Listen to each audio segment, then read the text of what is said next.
My name is Lauren Tidwell, and I am currently a graduate assistant for the Department of Africology and African American Studies. I want to welcome you to our panel discussion on President Barack Obama's second term of presidency, and I would like to bring to you Dr. Victor Okafor, the department head, for a few words of welcoming remarks.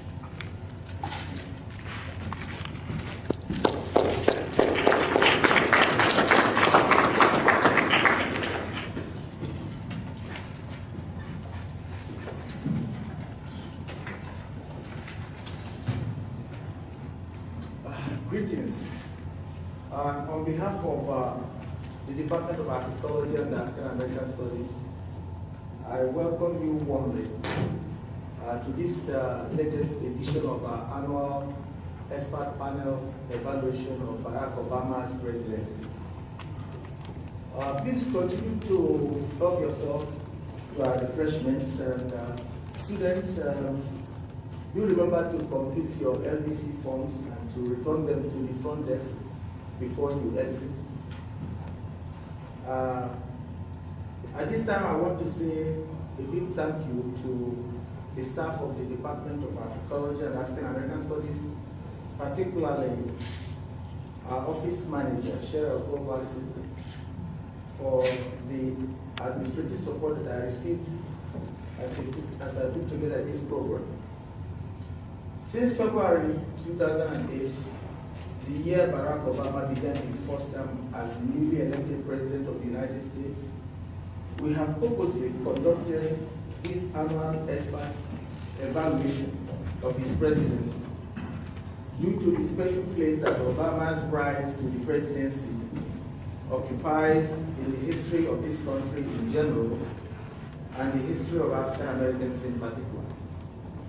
For African Americans, a minority group that constitutes roughly 13.23% of the current national population, the United States did not really become a truly democratic nation with across-the-board de facto equal voting rights until 50 years ago, specifically until the passage of the Effective Voting Rights Act of 1965, because the 15th Amendment to the Constitution, which extended the right to vote to black men, was made ineffectual for the most part by the dictates of the social system of Jim Crow that predominated prior to the Civil Rights era.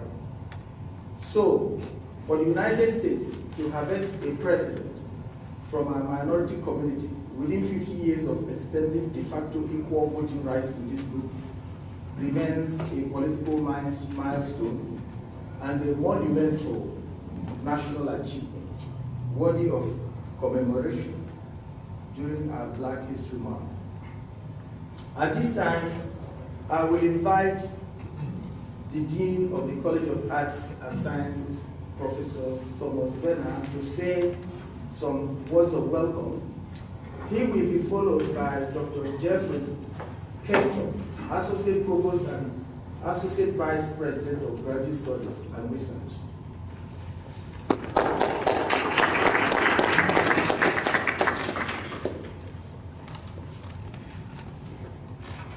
Thank you, Dr. Okafor. Whether you agree or disagree with the Obama administration, the jury is still out on many of its major initiatives, be it healthcare, financial reform, the environment, immigration, national security, social change.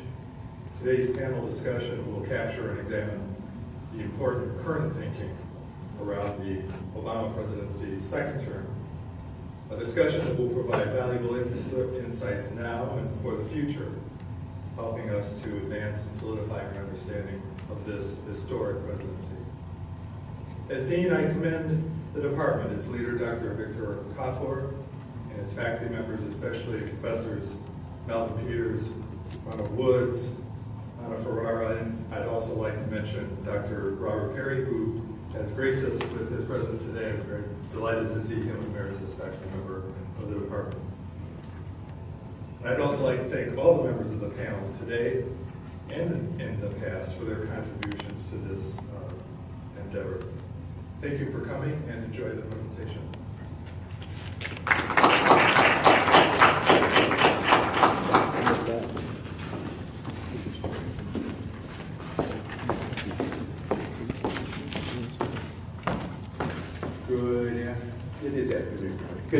I'm Jeff Ketter. I'm the Associate Provost and Associate Vice President for Graduate Studies and Research. On behalf of the university, I'd like to welcome everyone to this 2015 expert panel on assessing the impact of Barack Obama's presidency. I'd like to thank Dr. Okafor and the Department of Africology and African American Studies for hosting this event, this annual event, which I understand goes back to 2008. It's a terrific event. I'd also like to thank our distinguished panelists for participating in this event. I know that the best welcome speech is a short one, so I'll be real brief.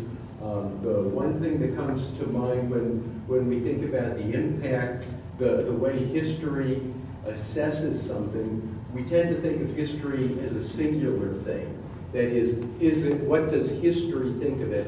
And I hope that the panel will reflect on the various histories that are developed across different parts of the world over this time. That is, different countries, different areas will have a different history of this. We've seen this throughout history, and so it's not a singular history, it's lots of different histories, and it's going to be very interesting to see what the real impact is. So with that, let me stop talking and let the panel proceed, and thanks very much, and I look forward to a stimulating discussion. Thank you.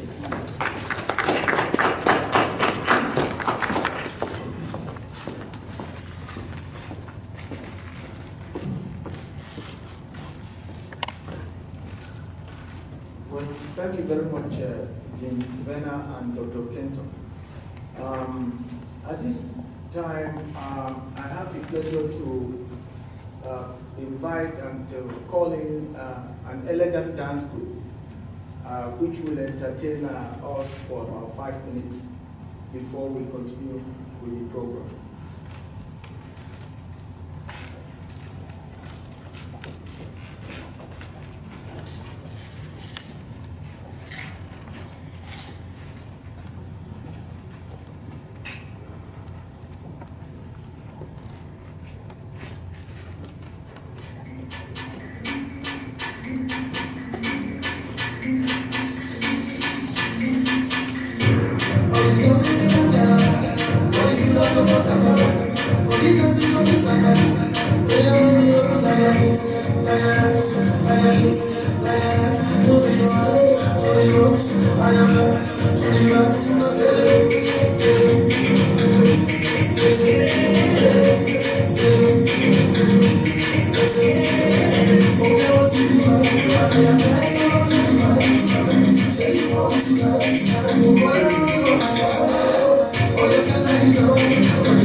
Let's give the dance group another round of applause.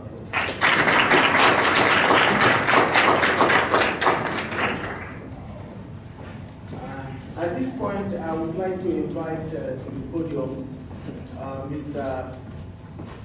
Rashid Atwater, President of EMU Society of Africology. The Society of Africology is a student group which is made up of majors and minors in African American studies, as well as EMU students who are pursuing either undergraduate certificate in African Studies or graduate certificate in African American Studies. Up until last semester, this group used to be known as the Society of African American Studies. On its own, the students decided to change their name to the Society of Africology, effective from last semester.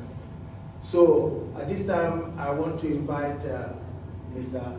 Atwater to introduce the panelists.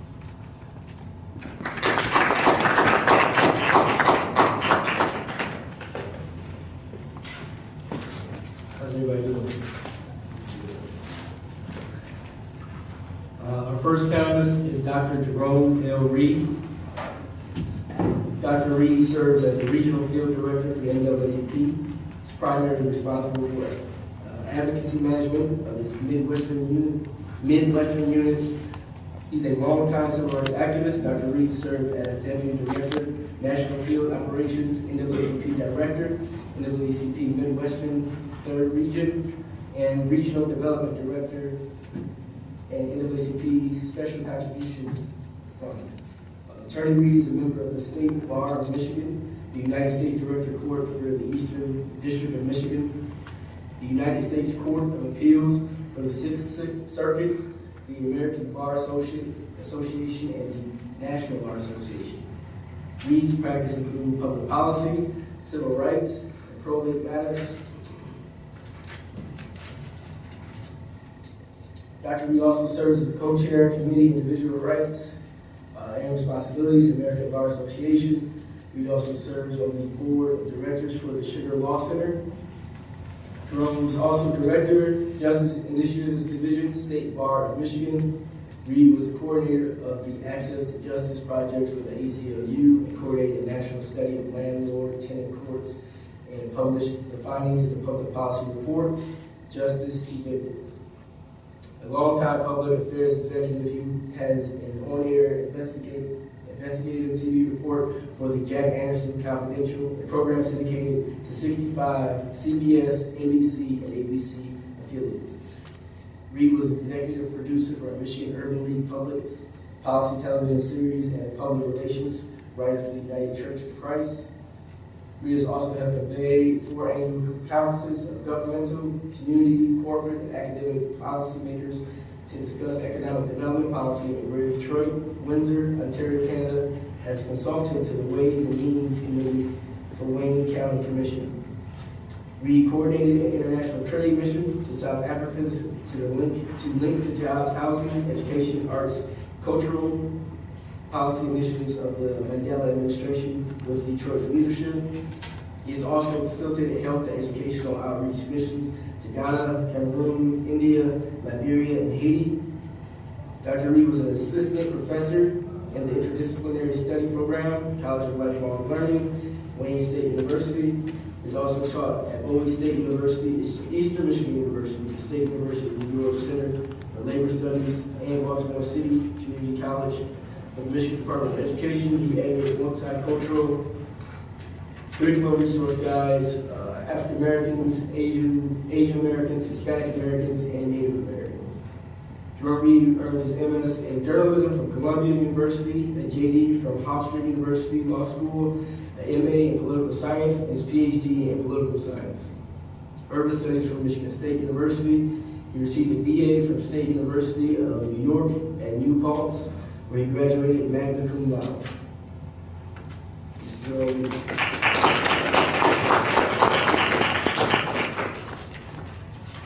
Our next panelist is Dr. Barbara Patrick, who's right there in the middle. Dr. Barbara Patrick is an assistant professor of political science at Eastern Michigan University. Previously, Patrick was an assistant professor of political science and public administration at Mississippi State University. She received both her Doctor of Philosophy and Master's degree in public policy and administration from Mississippi State University. With such areas of concentration as research methodology, public budgeting, and financial management, Dr. Patrick received her bachelor's degree in political science from Russ College in Holly Springs, Mississippi. Dr.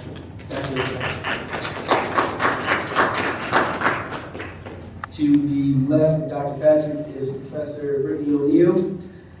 Brittany O'Neal is an instructor in the Department of Africology and African American Studies at Eastern Michigan University. She's also a doctoral candidate in the African American and African Studies program at Michigan State University. She is currently finishing her dissertation on Black liberation theology in respect to James Cone and William Jones. Professor O'Neal. To the left of Dr. Reide is Dr. Ravi Perry. Dr. Ravi Perry holds a BA from the University of Michigan and an MA and PhD from Brown University, each in political science. Dr. Perry has specialization in Black politics, minority representation, and urban politics. He concentrates his research, oratory, and activism in areas such as the new generation of civil rights debates, public policy and urban politics, public services to delivery to persons of color. Dr. Perry is an assistant professor of political science and esteemed scholar for public policy at Mississippi State University. His activism, commentary, and oratory have been featured in national media outlets such as CNN, MSNBC, Jet Magazine, The Huffington Post, Politics Daily, Ebony.com, TheGrio.com, TheRoot.com, National Public Radio, Christian Science Monitor, and the USA Today. His third book, co-authored with his mother, The Little Rock Crisis, is due out in May. Dr. Perry.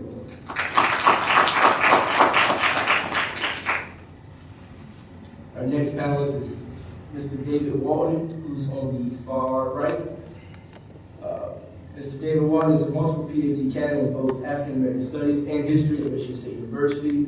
He earned a BA in African American Studies, a graduate certificate in African American Studies, and an MA in History, all from Eastern Michigan University. An activist scholar, Mr. Walton has a long and sustained personal history of community engagement dedicated to reducing social, education, and economic disparities based on race, ethnicity, or gender, and improving race relations in the U.S. Through memberships in organizations such as the NAACP, Kappa Alpha Psi Fraternity Incorporated, the National Council of Black Studies, Black Student Organizations, and Community Service Organization, Mr. Walton mentors minority students and also participates in community discussions and workshops. Mr. Walton, who has served in the United States Navy, currently teaches in EMU's Department of Africology and African American Studies as a part-time lecturer. Mr. Walton.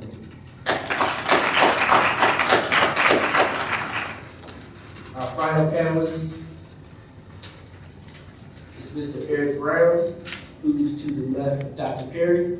Mr. Eric Brown is a political blogger and political assaultant,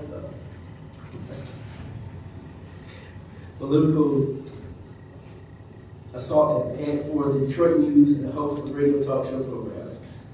Reality Strikes on Cats Radio. Brown is a past president of the EMU Alumni Association, currently serving as a consultant, human resource leadership training and development of Michigan. Mr. Brown graduated from EMU with a degree in history and health administration. Brown is a member of the African American Studies Advisory Board and a charter member of the board for the Livonia Achievement Academy. He is also a member of Kappa Alpha Psi Fraternity Incorporated and as Secretary of Detroit Kappa Foundation. Mr. Brown considers himself a staunch believer in voting for a political candidate, not a political party. These are our panelists for our presidential discussion today. Can we give a round of applause for our panelists?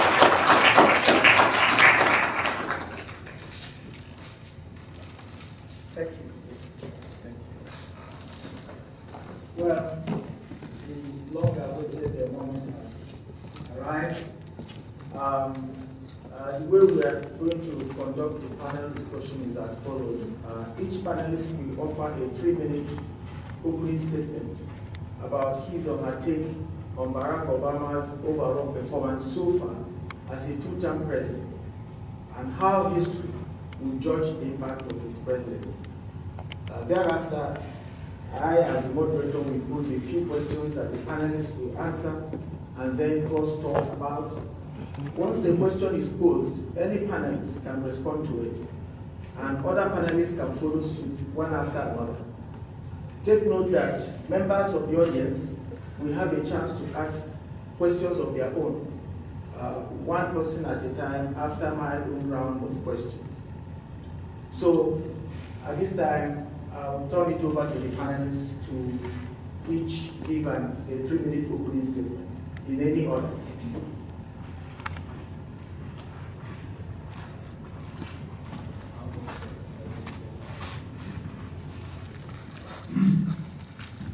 I rate President Obama's performance thus far as a 6 out of 10, with no president in U.S. history worthy of anything higher than an 8.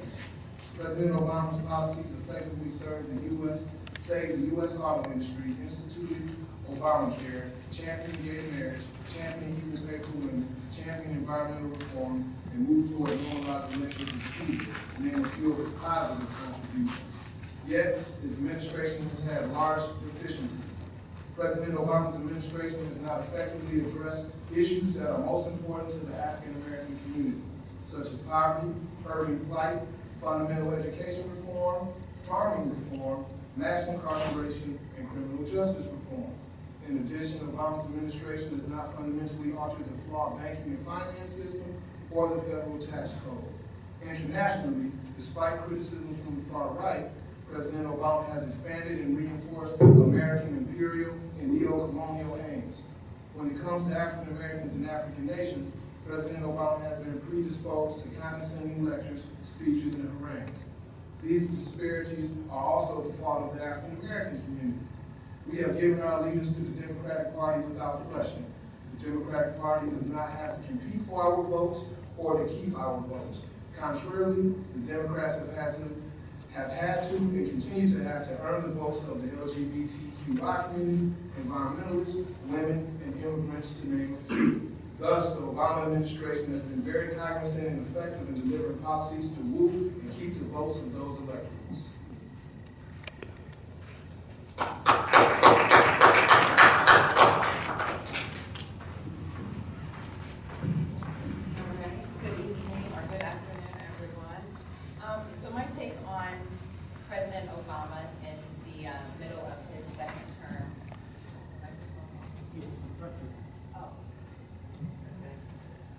Is mostly focused around his initiative of health care and the Affordable Care Act, and how he was able to help drop the number of the 48 million uninsured Americans, a good majority of that being people of color in the United States and children, to reduce that number by up to 10 to 12 million in the last 2 years.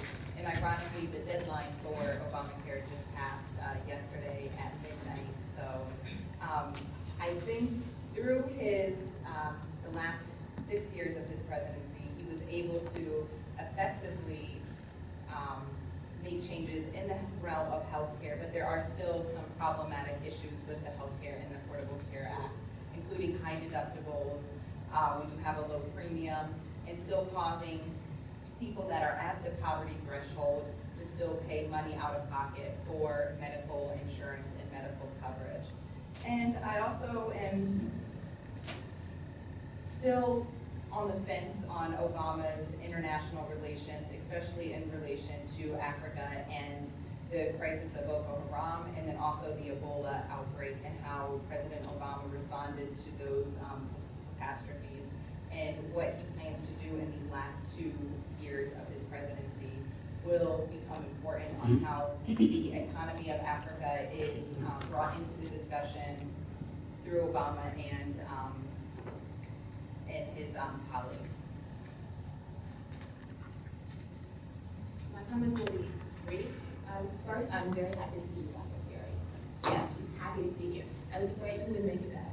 But with my comments on President Barack Obama and his presidency, as I look at Congress, I think we all have to notice the amount of disrespect, strife, excuse me, I'm a little under the weather, disrespect, strife, and issues in a hostile Congress that he has encountered. In spite of these things, I give credit to his healthcare policy, and not only, I guess, the inside part of the healthcare reform, expanding Medicaid, so that we could cover thousands of Americans who didn't have access before. And Michigan is one of those states that have benefited from the expansion of the Medicaid program.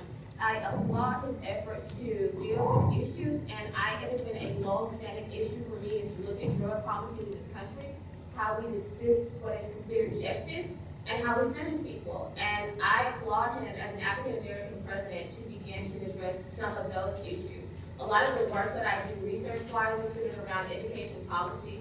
Also, I applaud the effort that he has moved beyond. If you look at what the Bush administration did with No Child Left Behind, he reformed that in many ways. He's also sought to, I guess, give opportunities to students and other, we'll say, public schools that didn't have access by expanding the charter school program.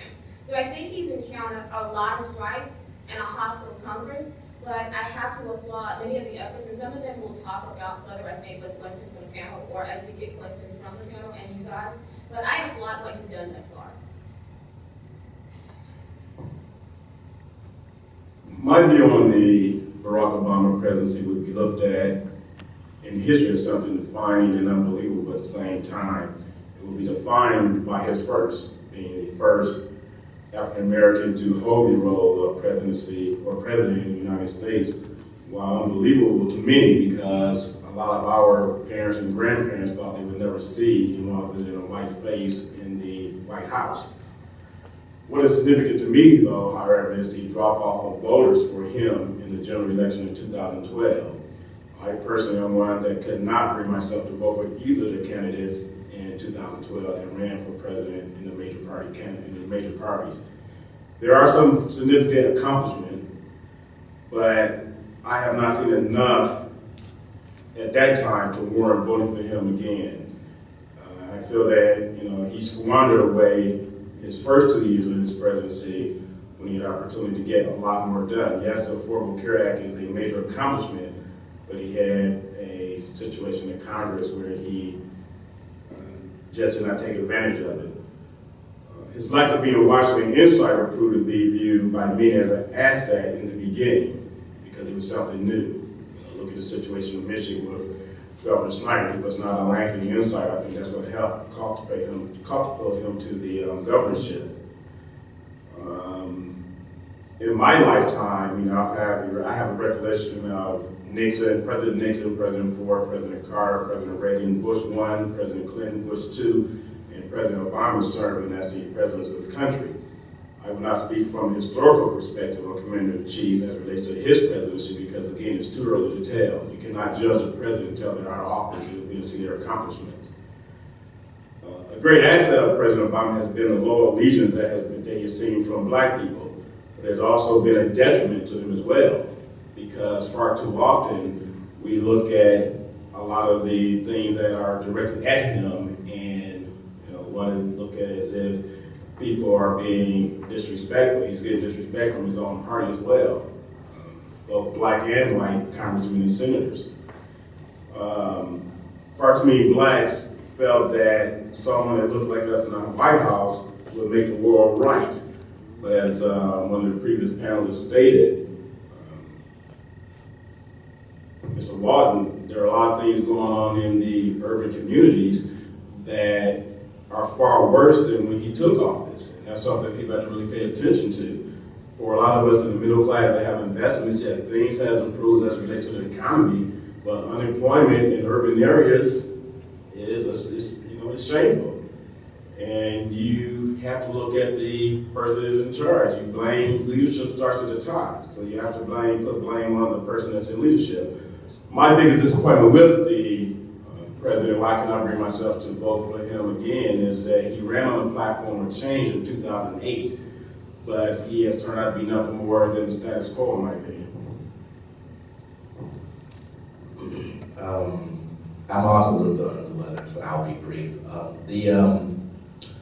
I think the reality of the situation is that President Obama has done, given the circumstances, a phenomenal job. First of all, he's still alive, which, given the breaches of White House security, is an accomplishment in and of itself. Given the the very rising number of hate crime groups that have risen up as a result of his presidency, the fact that he's still living, he's able to travel, he's able to speak, he's able to conduct the business of the United States is really an accomplishment.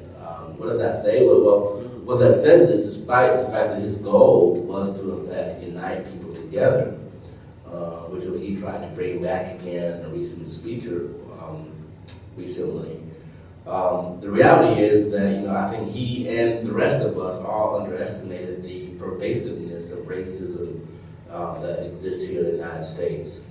And instead of him being able to bridge people together, what has also happened is that a lot of people have come out of the woodwork who have long been unhappy with the status of racial progress in this country. He has done, I think, given the circumstances, with the exception of a year and a half of a Democratic majority in Congress, in which, by the way, while that was a Democratic majority, most of the Democrats that were in Congress at the time were conservative. And so there hasn't been a Democratic majority in Congress that's been really useful for the Democratic Party since the 60s, when you had a supermajority under the leadership of Lyndon Baines Johnson. Since then, you really have had a really kind of a weak majority in name only, because conservative Democrats from conservative states have completely different goals than, say, liberal Democrats from California. And this is what happened in Obama's first 2 years. I'm also very unhappy with what was unable to be accomplished during those first 2 years. I think more could have been accomplished, or at least attempted. But I also think it had more of an attempted than things that happened post during the Republican takeover, would not have been able to gain as much traction. So I think that was good about this event, and I would encourage us to want to continue this, because I happen to actually think that the president's going to have, or at least for me, is going to be even more interesting in his last 2 years in office. And I would like to continue that discussion. Because I think that was going to actually help cement his legacy from some of the things that the other panelists have said about Cuba and Guantanamo Bay and other major initiatives that he's going back to from 2008, and sort of try to do something about, along with climate change, Keystone oil pipeline, etc. And so I think that the president has faced much more ridicule, much more hate, and much more limited resources in terms of political resources and political capital than any other president in American history who resides in the White House. And given that, I think he's done a fairly good job. Now, to be fair, I preface that by saying, or rather conclude that by saying, that the president has, I never had the expectation that the president would do stuff for black people. And so that's the expectation some other folks had. That, yeah, I would be pissed, but that's not the expectation I had. As a political scientist, I understand that the president of the United States is not the president of black people, or white people, or orange people, but of everybody. And at the end of the day, black people are only 13% of the country. We're not even a minority population anymore. And so I think to expect any president to prioritize black interests, I think is just a misnomer, and you're going to continually be unhappy if that's your expectation. I'd like to thank Dr. Okafor for his patient and persistent invitation, and Professor Woods, as well as the other panelists. I would say that if the business of government is business, then the Obama administration has been taking care of business. They prevented a Bush administration depression and stimulated the economy. The American Recovery and Reinvestment Act, otherwise known as the stimulus package, really prevented a major economic disaster in the United States. It's a departure from what previous administrations have done, and I would dare to say that the conditions of the roads that we have today, given the horrible weather and all the neglect of the infrastructure, would be far, far worse if President Obama had not got the Stimulus Act passed. He also saved the auto industry, saved 1 million jobs, and that is nothing to sneeze at, especially for those of us here in Michigan, which is home of the Big Three, and it helped to return GM to its place as the top car company of the world. I think he also had a major achievement in passing the Helping Families Save Their Homes Act. Some people might refer to as HARP, that provided some $2.2 billion to keep people from becoming homeless due to some very strange behavior that was going on in the mortgage industry and the banking industry. And he's done a lot to stabilize the housing market. His signature piece of legislation is the Affordable Care Act, referred to by some as Obamacare, which has gotten millions of Americans health coverage that they wouldn't have had. Not to mention S-CHIP, which is the health care for children, which was passed before the Affordable Care Act, along with the Lilly Ledbetter Act, which helped to make equal pay for women more of a reality than it has been in the past. My assessment of President Obama, speaking as an attorney, speaking as a political scientist, I would give him an A. Professor.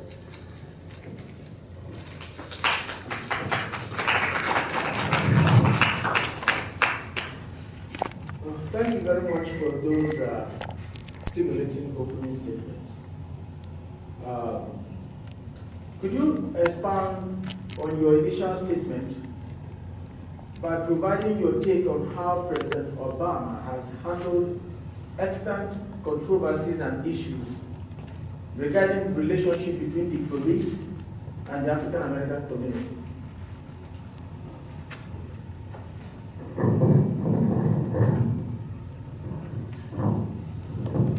Well, one thing I would say about the controversies as related to African Americans and police, number one, is nothing new.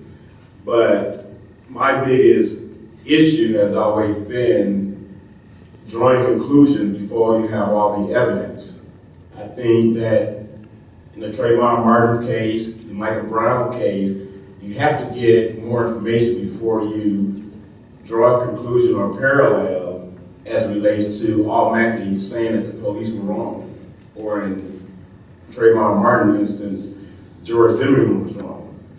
The justice system is what it is. You had a grand jury that chances are will not convict policemen. They all work together, and they heard evidence that we did not hear. I just think even going back to the Skip Gates situation, he jumped to conclusions without having all the facts. Being a consultant, one of the things that I draw on is fact-finding and getting information before I provide assistance and or bring myself to a conclusion of offering the type of advice that I can give. I need all the information first. The thing that a lot of people are also cognizant of is, you feel that he's the hero when it comes to when he speaks out in those instances. But on the flip side of that, he gave a speech in June of 2008 as it relates to the responsibility of black males, and then when he gave a speech in May of 2013 at Morehouse College, people were critical of him, saying that he was, carrying the word of a man, whoever the man is, and we all refer to the man as the white man. So you can't have it both ways. If you don't like what he has to say, then you criticize him, but then he's your hero when he says what you want to hear. So we as Americans, black and otherwise, have to be very careful in the assessments we make about him based on what we want to hear versus what we need to hear. I say this, and I don't know if the mic is maybe on my phone. Can you guys hear me? I think we're very slow. Maybe this is better. Yeah. It's just has low battery. I open by saying this in no disrespect to my panelist, Mr. Brown. As a person who grew up in the state of Mississippi, and I know the history of that state and people that look like me, and how people gave so much just so I could have the right to go into that booth and vote, I just ask in the future that you really consider when it comes to who's going to speak on your behalf, just to give it a little bit of weight. And then maybe you don't like things about both candidates, but I have to select someone who I think can speak on my behalf. Because if I don't actively engage, how can I complain later about the output if I don't like it? And so many people just gave so much for me to have that right. But I'm happy that you put the question onto the panel about the African American community and policing. This can be looked at several different ways. One, I was very pleased when I heard the president actually speak out and say something, because a person in that position, just him opening up and starting the conversation, to me was very significant. By sending the Attorney General to Ferguson to look at or overwatch, to me sends a message. When you look at what has happened in the state of Arizona, to the less fortunate and how the police treat citizens in that community, just to send federal prosecutors to look over what's going on is significant. But if we're being real, a lot of what happens has to take place at the state and local level. And there has to be some responsibility and accountability there in that piece. And as I say that, and I talk in class about diversity policies and the significance of diversifying the people who are going to serve you, I've had the beauty of, since I've been here, working with students who are public safety majors. And I look at a lot of them when they come in, and they're young, they're eager, many of them are white. They've never really engaged in African American community, and we put things on the table and they're at a loss for words. If you put people out to police a community of people that they don't understand and that they may have stereotypes about going in, it becomes problematic. I think we should look to the federal government to provide some direction, but at some point, we gotta look at the state and local level and say, where is the accountability piece? It is what is going to happen here. And I look at the president, and as I assess this situation, and I think about Dr. Du Bois and the talented 10th. Is the talented 10th has an obligation to speak up for, to look out for. And as I look at what happened in New York, as I look at what happened in Ferguson, the president is very much a part of that talented 10th. And I applaud him and I thank him for saying what he did. And then I say, where are the rest of us? What are we doing? What are we saying? Are we fighting the good fight? Are we doing the work? So to point at him and put it all on his shoulders is not fair. But to look at us and then to look at those people at the state and local level and demand accountability, that's where it has to begin.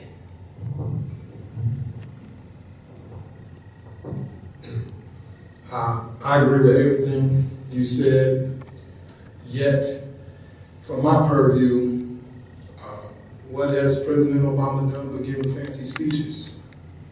Yet he has humanized African American victims of police brutality and excessive force, but not anything more. And however, what could he have done? I mean, are we expecting him to be a President Ulysses S. Grant and send federal troops, which what the federal government had to do during Reconstruction to prevent these things from happening to African Americans between 1865 and 1877? Do I expect him to send federal troops to these communities like President Eisenhower did? I mean, having the Attorney General Holder there definitely sends a message, and we need a committed legislature, judiciary, and Department of Justice for those things. But President Obama really couldn't do anything more than give one of those fancy speeches that we've heard before. So I agree with her. I think that's where we get to local politics, state politics. But I would just have one point of contention, and that would be, see, as long as black people think in the frameworks of the binary of a two-party system, we will remain to be the chumps of the electoral process in the United States of America. We need to critically and legitimately explore third and fourth party options. We need to relook at history. We need to look at Fannie Lou Hamer and Stokely Carmichael in Lowndes County. We need to look at models and examples that we've had in the past where we didn't have an option between Republicans and Democrats because the Dixiecrats were the segregationists and the Northern Republicans were the industrial exploiters. We had no option between either party, so we had to develop our own parallel institutions, which is the backbone of what black power is and the history of black power. Presently, if I was to say, forget Rick Snyder, which I dislike greatly, forget Virg Venero, who's a friend, but I'm not a big fan of his politics back in Lansing, and I say, hey, we're going to find someone else and run them for governor. Many African Americans, professionals, organizations will look at me like I'm crazy, wouldn't talk to me, wouldn't support me, because they're going to run back to their two-party system, and the same processes will continue. I think in terms of the police, the fact that President Obama took steps to tighten the reins on the use of local law enforcement agencies getting military weapons was significant. And I think that $263 million for community policing and body cameras moves us a lot closer toward the notion of constables, of police who were part of the community, who were responsive to the community, than we've had in some time. And I think that the task force on 21st century policing that President Obama convened by executive order on December 18, 2014, will bear fruit. I think that some of the recommendations that are going to come out of that task force will move us closer to civilian review boards, which is something that minority communities have been fighting for since the late 60s, to where there's actual oversight by the community of the police who police that community, as opposed to them being able to operate autonomously as an outside occupiers who just ride through the community and don't answer to it. So I think that he's made some very significant steps in that direction. So when we're talking about police brutality in the African American community, we have to think back, we have to look at this as a national issue. I agree that the police is governed by the local and state government, but until police brutality against the African American community is viewed as a national issue, we need the national government, the federal government, to come in and provide regulations so we can move forward and our state and local police are able to respond accordingly. In the 1900s, the late 1800s, Ida B. Wells said that lynching was a national problem. It was a myth that people thought it should be state legislation that would create the policy necessary to change it. And I would, and I agree with Dr. Patrick and Mr. Walton, and the focus needs to be on the local and the state government. But we do need to have a federal regulation set in place so we can ensure that these states follow some sort of planned systematic progression to ensure the protection of all of our citizens. I guess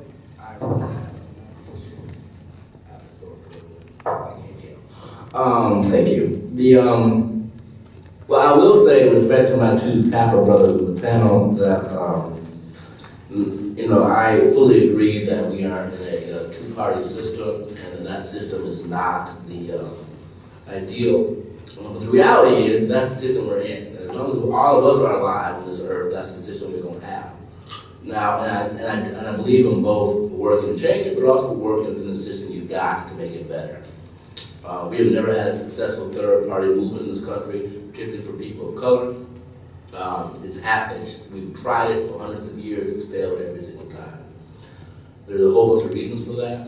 One of the reasons I think honestly has to do with the African American community. People are quick to be upset with President Obama, for example, because he does not, because he criticizes HBCUs or because he criticizes other black organizations. And I think the reality is all of us, we need to be criticizing each other. So, paraphrasing what, obviously the iconic James Baldwin said, but I love my country, and that's why I have the right to criticize her perpetually.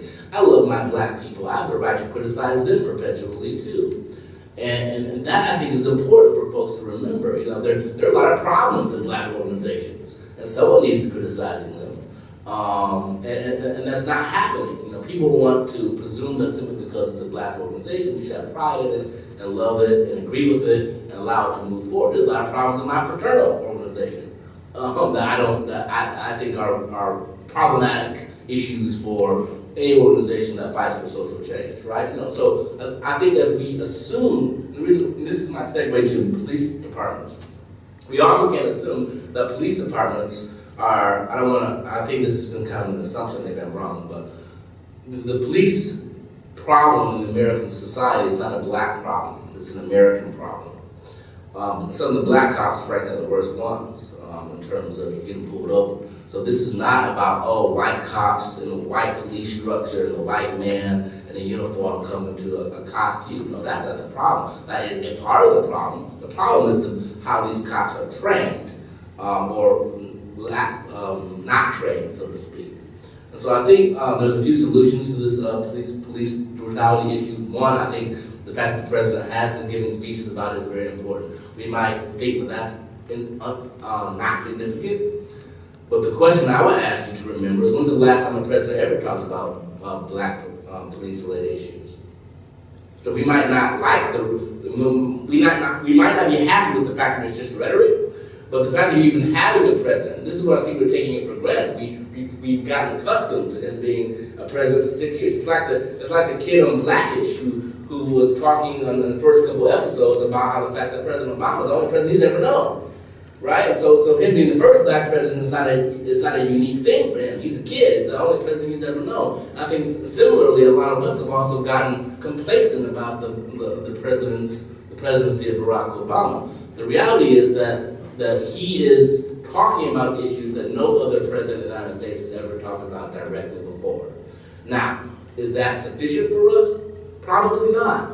But is it something that we should recognize and applaud? Yes. Because why? Because we want the next president to also be able to continue to talk about these issues. And if the president has done nothing else, he has allowed the future president, who probably will be a woman, to actually be able to speak about these issues publicly on a regular basis as well. And that, in and of itself, being able to stand in front of the White House press room and talk about black issues affecting black people as a black man, and then give license, so to speak, to the subsequent likely white person who's going to be president next, to be able to do that is something that no president's ever been able to do before. So the fact that we should be comfortable with the fact that we're just hearing rhetoric from him, because we're actually hearing rhetoric. We were forgetting the fact that, President Clinton, for example, what so many black people love and like to have all this nostalgia about, was the perpetrator of the war on drugs. He just apologized for it just a couple of days ago. So, you know, we need to remember that the rhetoric, although it is just rhetoric, it's rhetoric that is important because it at least brings to the American consciousness the issues that are affecting minority people in this country.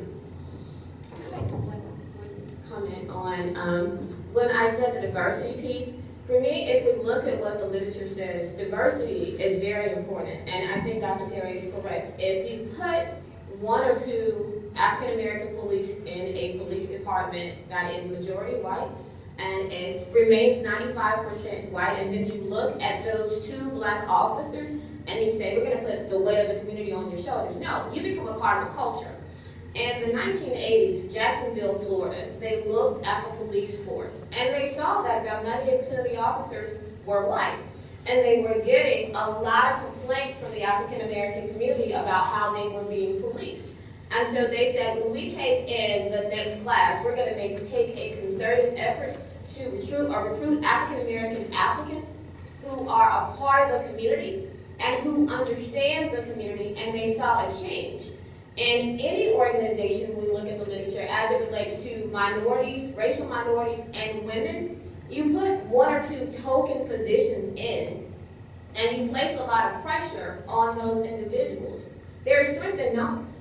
If you begin to change the culture of the place and put in enough people so that that one person isn't sitting in the corner by themselves, and then so that people of other ethnic groups can interact with them, it makes a big difference on the type of service and the quality that you're going to get from those individuals. So as I say diversity, I don't mean the token positions. I mean you put enough in so that those individuals can interact with each other, engage, and have an impact. Because if you don't believe me, I invite you to come to some of my classes when I sit with those public safety students and listen to the things that they have to say. There's a lack of consciousness, and it's because there's been a lack of engagement with people who are not like them. And so if we don't change that process, and again, Dr. Perry's right with how they're educated, and a part of that is the social education with who they engage in, and then what we're teaching them in the academy. But the change for me, a part of that has to be getting a different type of personality inside who understands the community, who's not afraid of the community, and who can begin to interact with the other officers who may have those fears or those stereotypes and begin to change that. And I just want to piggyback right quick, Dr. Okafor, on the diversity issue, because looking at Ferguson, Missouri, that's going to be a case study going forward. And it also is a case study on the importance of getting involved. After what happened to Michael Brown, there was a period of time where voter registration was taking place. Voter registration for the majority race in Ferguson, which used to be the minority race, did not improve by much. So you have to walk it like you talk. You just can't protest, rally, and riot and tear up your own community if you're not being part of the solution. They had an opportunity to register to vote, go to the polls in November, and they failed on so many instances. And that's where we have to really get involved. And I made no qualms about it. I did not vote for president in 2012. But I voted for every issue in my community and every other initiatives on the ballot. Again, as a political consultant, I see a lot. I was not impressed by either candidate. And that's where you have to get involved and engaged. The policing that goes on, and I think somebody said on the panel, the majority race in Detroit is black. The majority of complaints against the police are against black officers. And that's what we have to pay attention to as well. We just cannot have this tunnel vision of everything being about black and white. We have to be accountable for the things that we can change. And you can change by getting involved, getting engaged, and making a difference in your community. I spoke to the Brotherhood Initiative about a month and a half ago as it relates to the importance of voting right after the November election. And to find out that 80% of the guys in the room did not even vote. One guy only said he had a voter registration card because of the voter ID issue. When he went to register to get his license, he was automatically registered for voting. He did not even vote. We have to play a role in being a part of the policy making. That's one thing that we also have to get better at, understanding public policy, because that's what guides the laws for which we have to follow. If you're not involved in the process of being engaged, you allow others to dictate how your life will be going forward.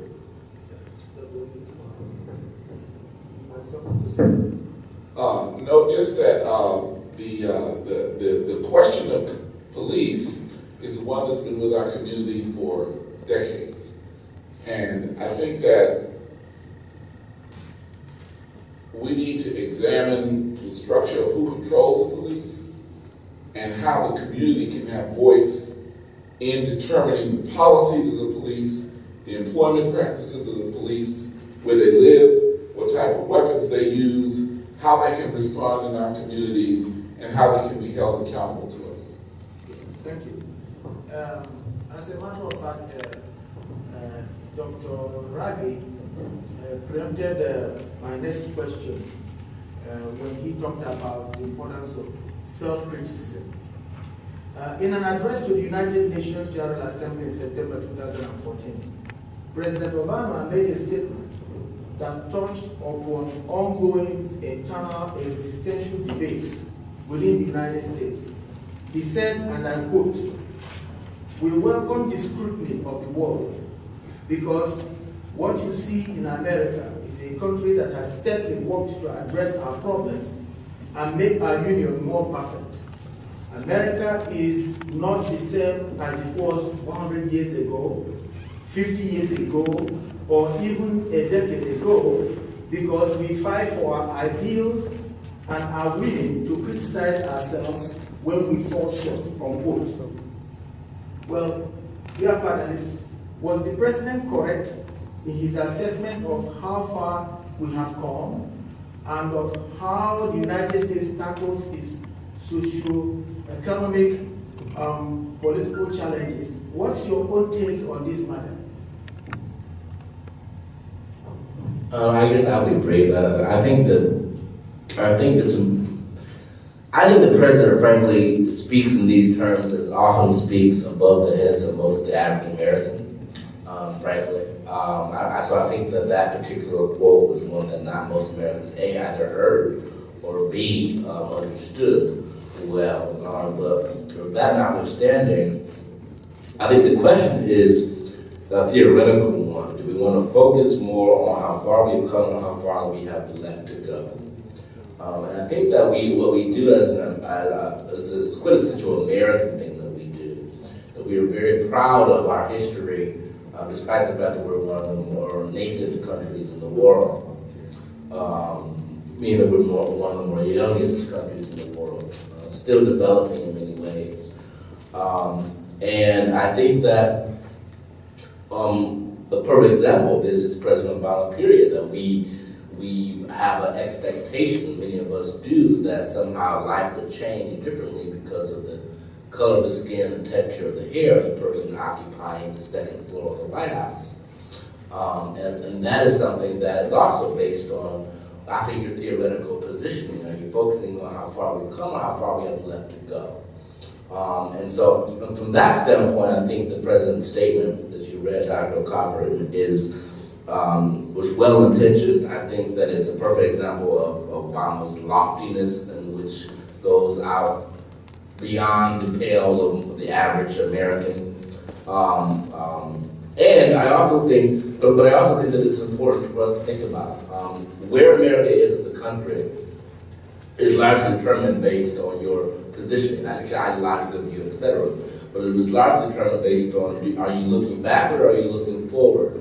And what we find out in terms of a lot of American minority surveys, or surveys that feature minorities, is that most of the American minority groups are actually doing a bit of both. And that they're focusing on not how far we have come, but also how far we have left to go. And that is something that I think most Americans would benefit from that approach.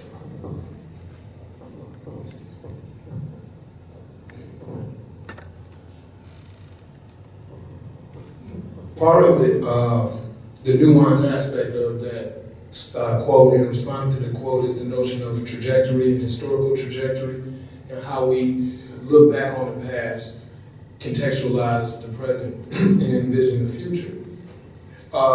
In many regards, we can talk about how wonderful America is and how far we've come, in the simple fact that because there's a man in the White House named Barack Hussein Obama, and as an American black Muslim, I mean, that the name means something to me. However, when we view how far we come, when we assess American history, then we're confronted with the reality that the way we perceive where we come from and that greatly determines where we're at. We can look back at the great time of American economic prosperity, and they talk about the greatest generation and all that. Well, for African Americans, it was the near-dear period. It was the worst period in our history. You know, so it's this contradiction, and I think that's what's problematic. In my opinion, it seems statements like that is the other side of President Obama that often troubles me. It's like he's reassuring white people that they've done a good job. We gotta go further. We've come this far, and it's even being used when we discuss how he was elected. And I think Dr. Jelani Cobb in his book, Substance of Hope, unearthed that very greatly when we use notions like, or theories, or analytical paradigms like critical race theory to even examine how President Obama was elected, to examine how far we have come. How did we come as far as we've come? Why? And to whose benefit was it? From my perspective, looking at it in a historical trajectory, most of the gains we've received in American society has, in many ways, just been a byproduct of a grander American move. It's just like me when I get a tenure track job and start making more money than I do now. My children, them being able to get a new bike is just a byproduct. It's just a consequence. It wasn't the intention, but it was a necessary result of that. And that's how I feel, and I believe that he does speak over people's head, but it's up to us to be critical thinkers, and this is what I try to get my students to think of. Just don't read a word or a sentence and to analyze it on the surface value. It's layered, it's nuanced. There's a history, there's a philosophy, there's an ideology behind these things. So, I mean, that's when Obama makes those fancy speeches like that, he talks about the promise of the future and how far we come. I often wonder, to who is he making this speech, and to who is he trying to inspire and reassure?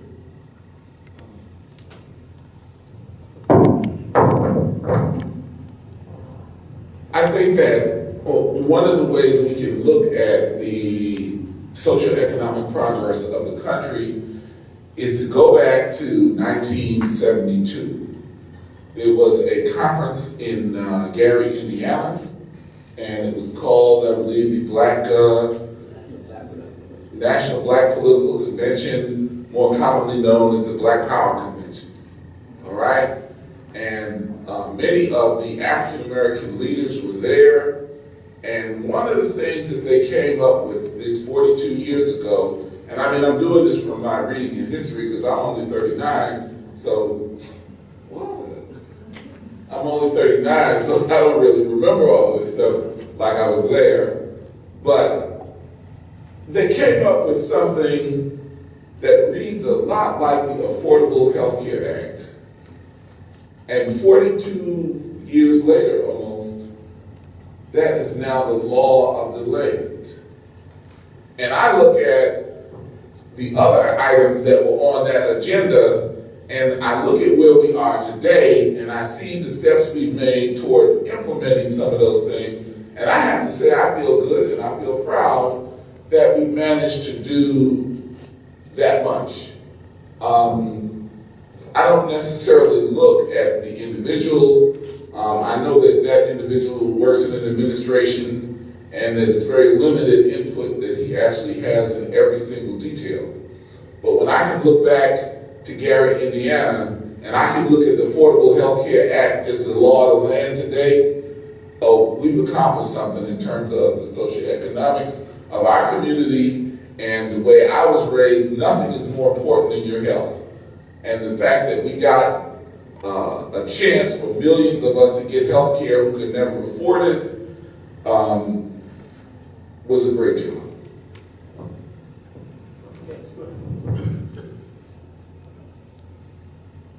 So when we are looking at the long history of the social and political advancements of African Americans in this community, I want to bring up the issue of health care again, because although there are increased numbers of people that are now covered, depending upon your income level, you're still going to be put into a very difficult spot to pay for that health insurance, whether it be $200 a month with government subsidies. If you're making under $24,000 a year, you're still required to pay a deductible of sometimes up to $6,000 a year, which if you're making $24,000, $6,000 is a pretty substantial portion of that overall income. So although it is opening the doors for millions of people, it's still limiting on those individuals that are kind of in that gray area. So they're making more than $15,000 a year, and so they're not included under Medicaid, but yet they're not making enough money through having a full-time employment or whatnot to get insurance through their employers. So they're forced to use their part-time income, maybe 30 hours a week of working, to pay for health insurance that are mostly through a privatized company. So the Affordable Care Act opened a marketplace to, in a sense, kind of have that Walmart effect, right? So you can buy in bulk, and then you're going to be paying less, for each individual plan. But I think we have to be critical if we're going to critically analyze the various aspects of President Obama's presidency. We have to be careful not to say that the Affordable Care Act is benefiting all African Americans, because those that are underemployed or unemployed are going to still have challenges to acquire health care, depending on their dependencies, their family size, and whatnot. The Affordable Health Care Act is not the act of Senator Kennedy. We don't have that public option, and that's what they wanted in Gary, Indiana. They ain't want big pharma to have an extra opportunity to get more wealthy. And the big insurance companies, they don't get rich first. And that's my only criticism of our analysis of the affordable health care. I'll make my comments brief. And I look at where we've been and where we have to go. I look around this room, and that says a lot. And I look at my own situation. I grew up in Mississippi. I grew up in a family where my parents couldn't afford to buy shoes for their kids to go to school. And now I'm sitting here at Eastern Michigan as a professor. As I look around the students that I've met in this environment, and the students that I have engaged, and the students that I have encouraged, and then so many who felt like they couldn't make it. So many doors have been opened, so many opportunities. And I guess I do work, we all do work to keep it moving. But a few years back, if you guys remember the Occupy Wall Street movement, the Occupy Wall Street movement had some great arguments inside of it. When you look at poverty, when you look at issues of equity and fairness, however, the movement fell apart. And so for me, we have to, I don't know if the mic is on, or maybe somebody they're dealing with it. But for me, as we move forward, the question becomes, yes, we do look to the federal government for leadership, but if you look at some of the great movements across this country, it started at the grassroots level with people like us. And so if we're going to continue to move forward and to continue to be critical, and we must be critical of our governments and ourselves, it starts in this space with the people that we see here. I want to thank Brittany for opening up the door as it relates to the Affordable Care Act. As a health administrator, that's capitalism at its best. People need to understand that. Business and big business now have a problem. We have to be critical, and David about the point as it relates to critical thinking. We have to be critical of the aspect of when we're being played. Big business does not have a problem with the Affordable Care Act due to the fact they can waive coverage for their employees and take the penalty, which will cost them less than covering their employees. And that's one of the chinks in the game that people are not paying attention to. It goes back to my point earlier about understanding public policy.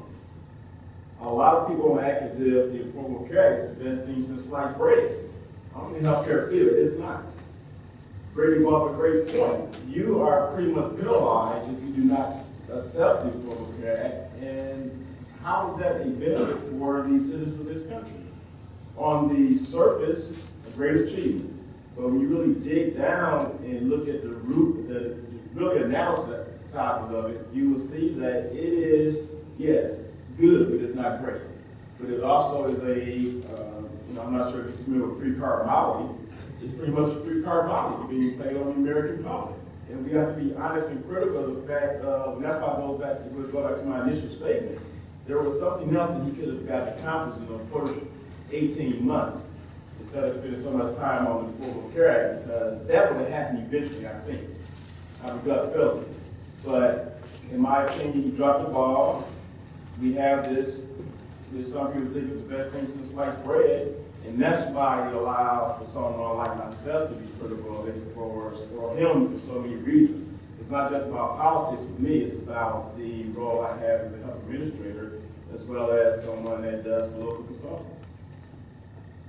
I want to add a little bit to what Barbara was saying.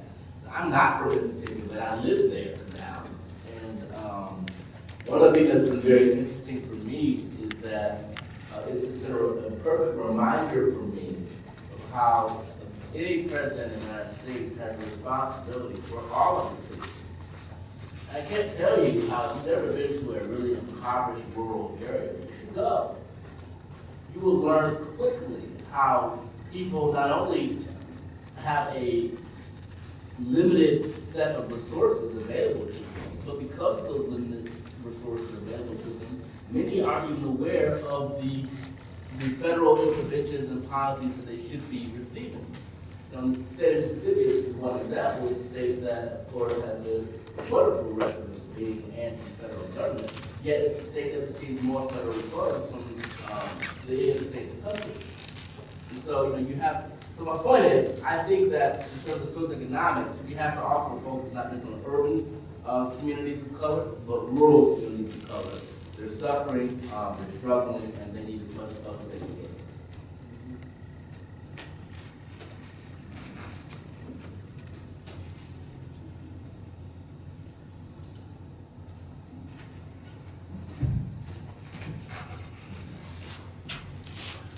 Very good. We'll just continue.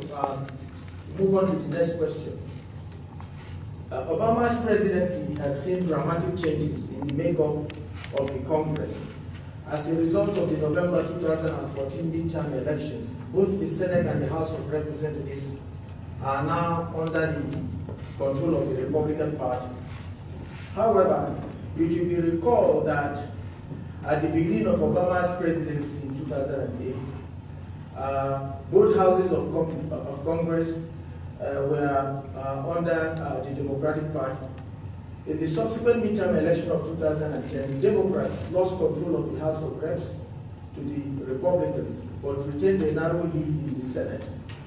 This state of affairs continued until the recent midterm elections of November 2014, which saw political party control of the Senate swing from the Democrats to the Republicans.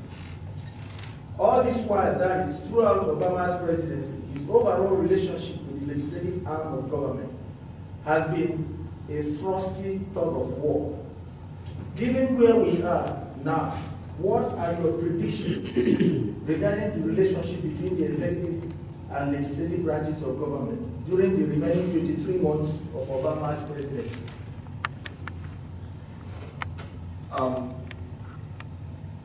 I would predict, based on the 50 votes taken by the House of Representatives, as led by Speaker Graham, to repeal the Affordable Care Act, that they will continue that, and they've already given indications that that's their top priority.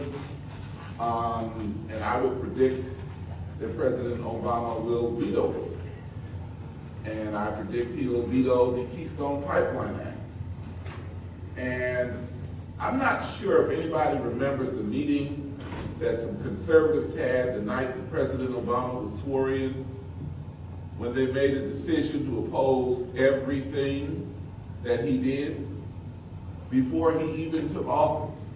It was already decided they would oppose everything he did. And they did it based on one variable. He's black.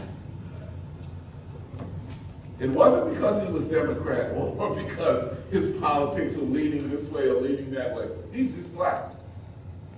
And we should never get it twisted, because this is a president who is attacked on everything he does.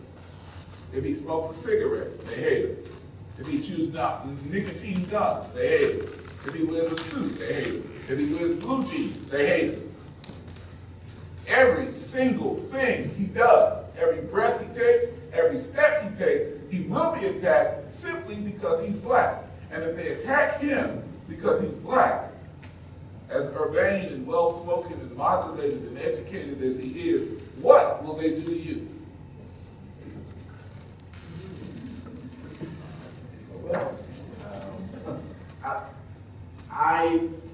The chronology that Dr. Okafor listed is not unusual for a president to go through. The fact that the president was elected with a certain type of Congress, and then is wrapping up with a different type of Congress, is actually usual. It is predictable that a president is going to lose significant votes, members of his own party in various midterms. That is something that happens historically all the time, and with the exception of 2 or 3 examples in the 20th century, that's always been the case. So that's less surprising.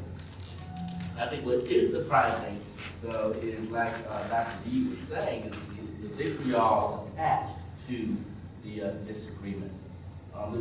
We've always been a nation that really did work on compromise, where you had 2 parties that might have vehemently disagreed, but they got stuff done.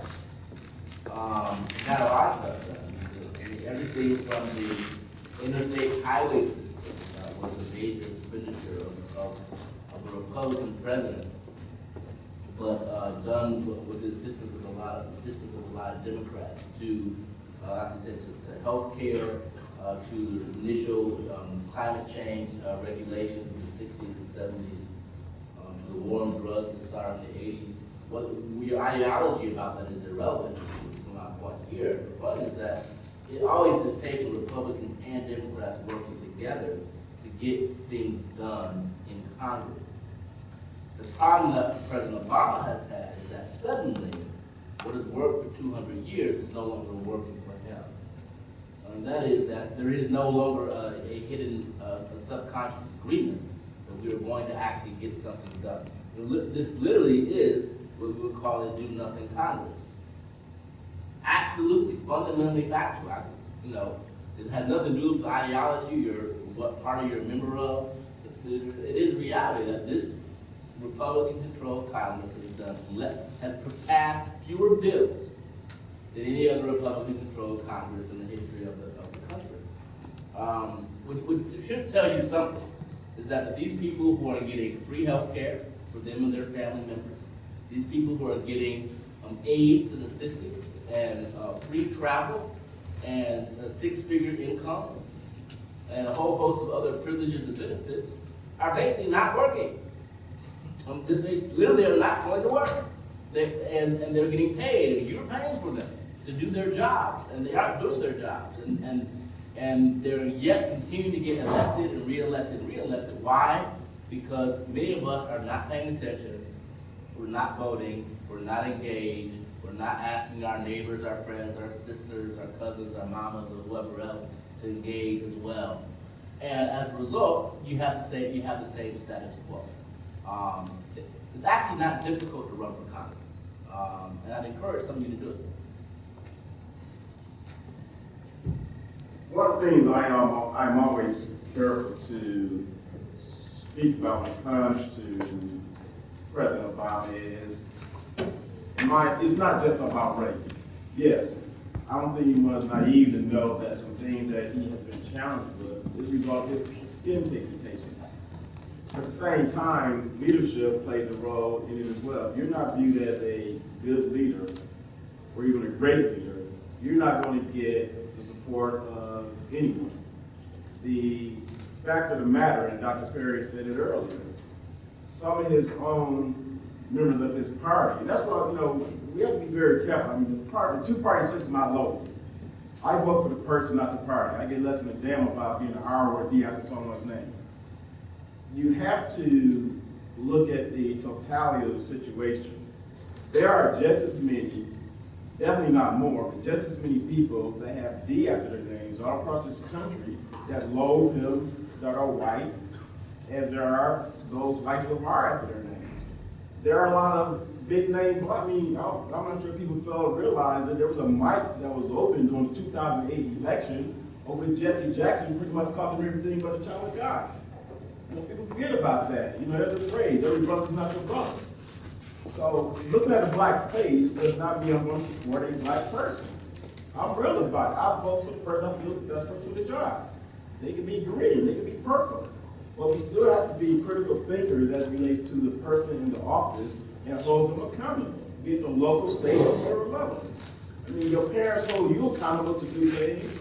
You should have that same thought process and hold anyone else, be it your boss, which I hate using that word, I just look at somebody at work, I don't like calling people a boss.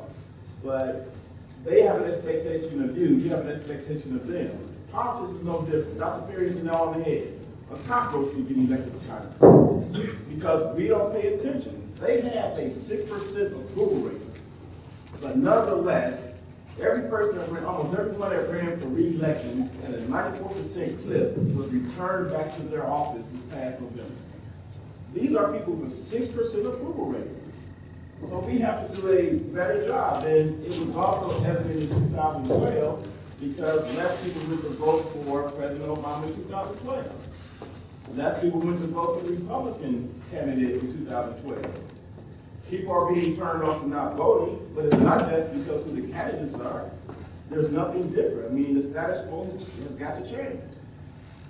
If you look at historically how people vote and when it comes to Congress, statistics have shown throughout history people hate Congress, but they love their congressman. So I'm not going to blame the individual and hold them accountable because they're doing a good job, good work. It's not them, it's the Congress. But if I get back to what do we expect in the remainder of this term, I just expect more of the same. Both parties have their eyes on 2016. And they could give a prime flip to some degree about what President Obama wants or what his plan is. For the Republicans, is how do we get our person in office? And for a lot of the Democrats, is as they're looking at the president's ratings, if his numbers aren't good, guess what they're going to do? They're going to flee. It is, I'm primarily concerned about my own safety. And if I want my party to win as Republicans, it's in my best interest to keep the fight going. If we have control of Congress, now we have numbers on our side. We don't have to give you a thing, and we're not going to give you a thing. So they've been fighting throughout his presidency. I don't see any change in the next 2 years because both parties are focusing on the 2016 election. So no one ever said it's easy to be president, right? You couldn't pay me enough to have his job, to have President Obama's job. Is there another microphone? Oh, okay. But his job, he's part of a group that's Republican Democratic, and I think what we're trying to say is, what does that really mean? What are the definitions defined or assigned to each of those qualities or characteristics? And you know, you have one side calling Obama a socialist. You have one side calling him an atheist. You have another side then telling him that, oh, you're giving too much money to the rich. Why are there no penalties for the banks and the bailout? So President Obama is stuck, you know, in a sense, right in the middle. You have one side that's going to constantly critique him about expanding social programs, giving more money to those that need it, and taking money away from the wealthy. And then you have the other side that are going to continue to critique him and his lack of regulating the banks and the investment centers of the United States and not allowing or forcing them to pay the consequences of their actions, but letting them, in a sense, walk out scot-free. So both sides have a point. But because I'm a more progressive, democratic-leaning individual, I do challenge Obama to tax the rich more, or at least an equal percentage, so we can use that money to help fund extra health care, expand Medicaid, expand other social programs, and to also help with our education system, because that's where we're failing our youth and the next generation that's coming after us. It's been clearly pointed out that Obama would spend most of his time over the next 23 months with vetoes and executive orders. That's just short and sweet. I just want to call attention because Dr. Reide mentioned something that I think is very important, and that's the vitriolic nature of the rhetoric used in regards to President Obama. Back in 2008, for MLK Day here at MU, I gave a presentation, Coded Language in the Age of Obama. They're calling him a nigger in 839 different ways without using the word. That's what it really boils down to. I expect that. I get that. What troubles me is the fact that we don't realize the real arguments and real ideological debates they're having.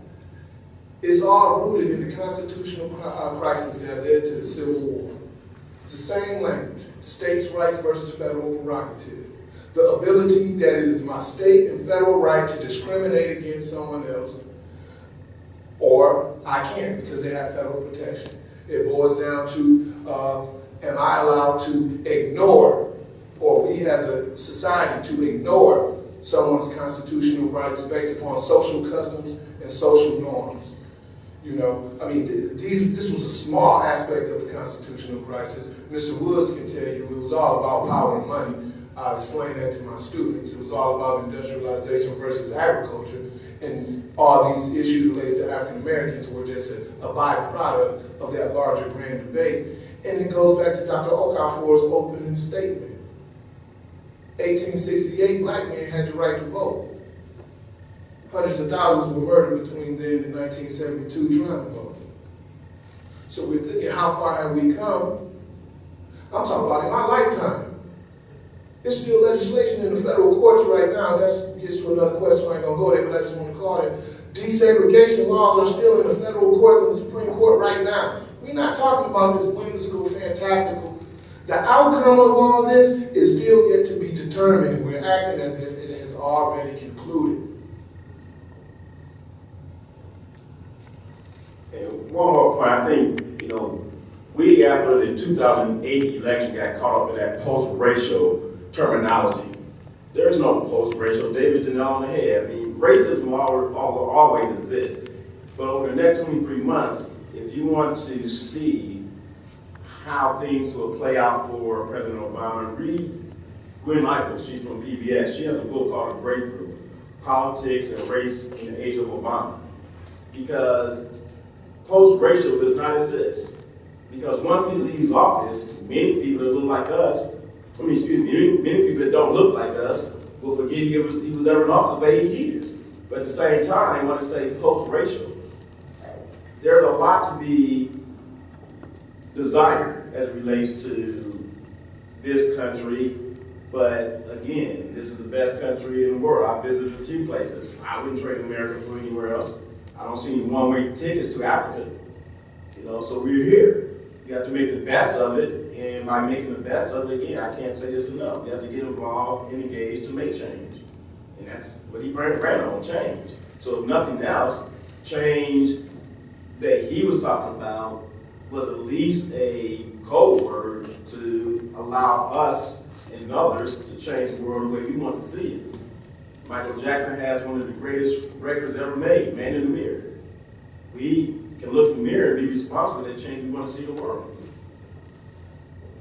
Well, members of the audience, let me remind you that you will have a chance to ask your own questions, so be patient. As a follow-up to the last question to the panel, I would like to ask as follows. Was President Obama constitutionally, legally, and morally correct when he announced an executive action in late November 2014 staying the deportation of certain categories of undocumented immigrants?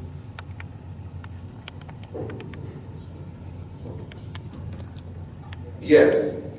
I think the answer would be yes, and that the president's plan would allow undocumented immigrants who are parents of U.S. citizens and legal permanent residents to legally live and work in the country for up to 3 years. And he also included the pool of undocumented immigrants who were brought to the country as children. This is, it's not the DREAM Act. It's not what many people wanted to see passed by Congress, but this is what he was able to do as president, using presidential memorandum to do that, and also to focus immigration enforcement on those who commit crimes and to streamline the visa process. I would look at it in the sense that he was politically and morally correct, and I would ask the question, if it wasn't for severe racial hatred, severe ethnic hatred, why would members of Congress hold the Department of Homeland Security financing hostage to efforts at immigration reform?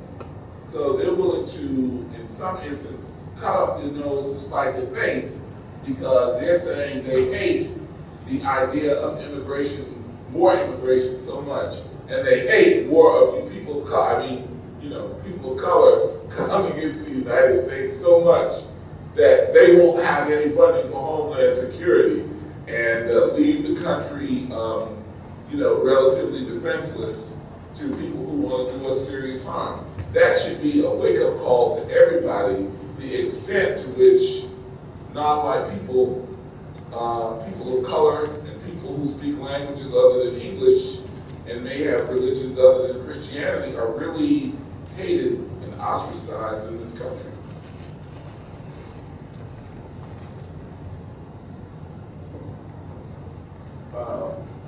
Morally, I would say yes, as it relates to the executive order. Politically, I just would have, I'm leaning yes, but I just would have liked to see a little bit more discussion as it relates to that. Because in the end, those, and this is my opinion, that we'd be impacted most by which would now be no longer illegal immigrants, are people of color being black. There are a lot of jobs that are being taken, and there are various reasons that relates to that. You have a lot of individuals that look like us that feel they're too good for some of the jobs. But when you still look at it, and David spoke about this in his opening statement, there is still a major problem in urban areas as it relates to unemployment. That has not changed and probably has gotten worse since January 20th, 2009.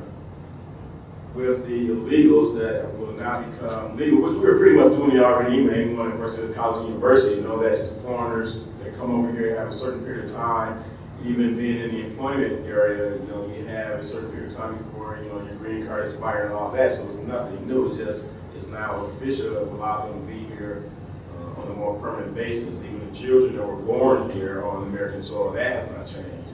But we still have to be cognizant of the fact that there are a certain demographic group of people that will be impacted by this, and that's something else we need to pay attention to.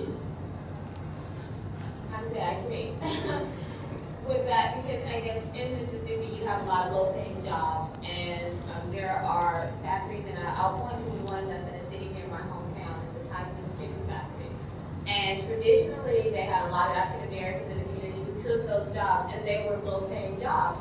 But now those individuals are being replaced, and Tyson's is seeking to bring in more outside people to take those jobs and pay them even lower wages. And I'm watching it as it happens, and the people who once worked there now they can't get jobs. Or you look at a place like Walmart that has a conference that says, how can we come up with strategies so that we can hire people who are illegal over an American citizen? But on the other side of that, oftentimes we're pointing at the victim. When you look at a lot of people who are coming into this country illegally through the southern border, has anybody ever taken a look at the process to come in legally and how much it costs to go through that process? a lot of those individuals at the bottom, that process is not fair within itself. They can't afford it. And so for many of them, they want better for themselves and for their families, and so they do it illegally. And if we look at the history of how the federal government has dealt with policies as it relates to these individuals, we're doing more of the same. If you go back to Reagan, and he said, we're going to allow people who are here illegally to stay, and then we're going to beef up border security, and we're never going to have this problem again. And say you fast forward 2015, and we still have the same problem. And I don't have a solution for the issue, but I do think the president was correct. And when you look at the people who are here and you have families, and you begin to break up the family unit, and you tell one person or the children can stay, but the parents you have to go, that becomes problematic, and that is not what we should be about in this country. So I applaud that effort. But there are larger questions around immigration that have to be answered that we have to begin to address. I just wanted to speak to one aspect. I think it was morally correct. I do not have the legal expertise to speak to its constitutionality, so I'm not going to address that. I think the Esquire did, Dr. Reid did the best job with that. But one thing that I'm hopeful about in regards to that is to be more fair and balanced when it comes to immigration. I used to live in Southern Florida, Homestead, Florida, Dade County, and the policies separate people on one island to the invisible line, Dominican Republican, and Haitians, Cubans. Basically, from the perspective I had, the blacker you were, the less welcome you were. And so I'm hoping that that's an issue that's addressed, and I'm hopeful with restructuring and reforming immigration, that dark black people will get the same equal treatment. I don't know if you all, I know my Africanists in the room can speak to this. Do you know how difficult it is for somebody from the Democratic Republic of Congo to come here, as even with refugee status, but how easy it is for Lebanese to come here on refugee status? That disparity is troubling, in my opinion. Okay, if you're satisfied with your answers, I will move on to the next question, and after this question, I will turn the event over to the audience. At this point, I would like us to turn our attention to the foreign policy arena. I would like the panel to weigh in on the age-old conflict between Israel and Palestine. When Obama won the election as President of the United States in November 2007, one of the hopes or expectations expressed about his presidency was that his historic rise to power from a minority segment of the U.S. population also placed a historic burden on his shoulders, or made him uniquely qualified to tackle certain seemingly intractable international problems, such as the Israeli-Palestinian land dispute. As we look forward to the approaching end of his two-term presidency, there is no settlement in sight of the Israeli-Palestinian conflict. Did Obama try hard enough to deploy U.S. economic and geopolitical influence as means of helping to bring about a much talked about two-state solution to the seemingly intractable Israeli-Palestinian land conflict? That's a very challenging question, and I think that the answer to the two-state solution may very well depend on whether both states would be democracies. If the Palestinian population within the borders of Israel continues to grow, they may very well become the decisive group in Israeli elections. And I think that that is going to speak more to the resolution of the land conflict than any influence or intervention by any foreign government. And that is to say that if the majority of the people within Israel are Palestinian and they can vote, then you're going to have a different two-state solution than the one that people are discussing now. I don't know what their latest census says. I don't know if they've taken a census lately. But the numbers that I've seen seem to indicate that the Palestinians have been multiplying almost exponentially, and not just in the West Bank and the Gaza Strip, but within the confines of Israel. So that would probably speak more to the two-state solution than anything that any other country's impact could be. The fact that we're even talking about a two-state solution is powerful. No other president has ever even mentioned that as a possibility, other than President Clinton briefly. And that was not mentioned as a possibility as a goal. It was something that was being debated. We're in an era where it's likely to happen. For those of folks who are Christian, 90% of African Americans who identify that way, they should have some faith. I would argue they should have some support for Palestine. People forget that the historical figure of Mary was an actual person. He was a 12-year-old Palestinian Jew. And so these people actually exist, and it's a long history with this region of the world. And I think the two-state solution is the best solution possible. I'm somewhat discouraged by the invitation from Republican leaders to invite Netanyahu to speak to Congress, which is unprecedented for congressional leaders to invite a head of state from another country to talk to Congress. I mean, can you name the last time that's happened? What I think that speaks to is the hypersensitivity that many folks have with the Jewish state here. The reality is, regardless of your opinion on Israel or Palestine, we have funded billions of dollars to Israel, and they have misused many of those billions of dollars, and they have instead done things contrary to American goals and values, and have killed millions of people in the process. That's a fact, whether you like it or not. And so the question for us as a country is to decide whether or not, when do we cut ties with any country that we have supported financially, and we ask them to do X, and they go ahead and do Y, and then we still keep giving them billions and billions of dollars. And at some point, we have to reassert our influence, and our influence is the dollars that we have, that these other countries do not have.